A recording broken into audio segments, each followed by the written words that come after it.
الحمدللہ رب العالمین والصلاة والسلام علی سیدنا و نبینا محمد وعلی آلہ وصحبہ اجمعین اما بعد فاعوذ باللہ من الشیطان الرجیم بسم اللہ الرحمن الرحیم۔ میرے واجب الاحترام بزرگوں اور عزیز دوستوں، السلام علیکم ورحمۃ اللہ وبرکاتہ۔ آج شعبان المعظم کی 15ویں شب ہے، یعنی لیلۃ النصف من شعبان۔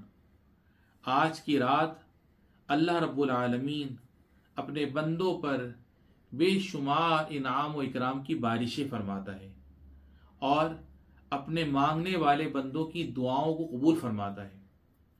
حدیث مبارکہ میں اللہ رب العالمین ہر رات آسمان دنیا پر اجلال فرماتا ہے اور اپنے بندوں سے کہتا ہے کوئی بخشش کا طلبگار کہ میں اسے بخش دوں، ہے کوئی مانگنے والا کہ میں اسے عطا کر دوں۔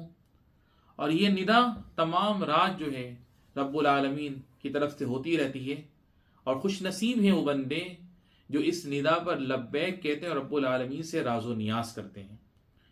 لیکن عزیزان محترم، ابن ماجہ کی حدیث ہے، اللہ رب العالمین 15ویں شعبان کو آسمان دنیا سے زمین پر جھانکتا ہے، سوائے مشرک اور کینہ پرور کے تمام لوگوں کی بخشش و مغفرت فرما دیتا ہے۔ سبحان اللہ۔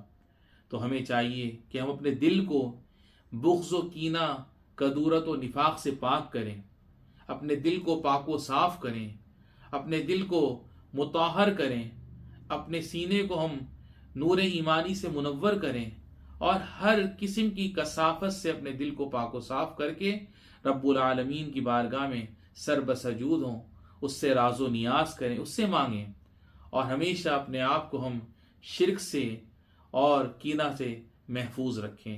رب العالمین سے التجا ہے کہ آج کی شب ہماری تمام عبادات کو اپنی بارگاہ میں قبول فرمائیں، اور آج کی شب کی برکت سے ہم سب کی بخشش و مغفرت فرمائیں۔ اور یہ بھی دعا ہے کہ رب العالمین ہمارے والدین، ہمارے اعزاء و اقارب اور بہن بھائی جو بھی دنیا سے چلے گئے سب کی بے حساب بخشش و مغفرت فرمائے۔ وآخر دعوانا ان الحمد للہ رب العالمین۔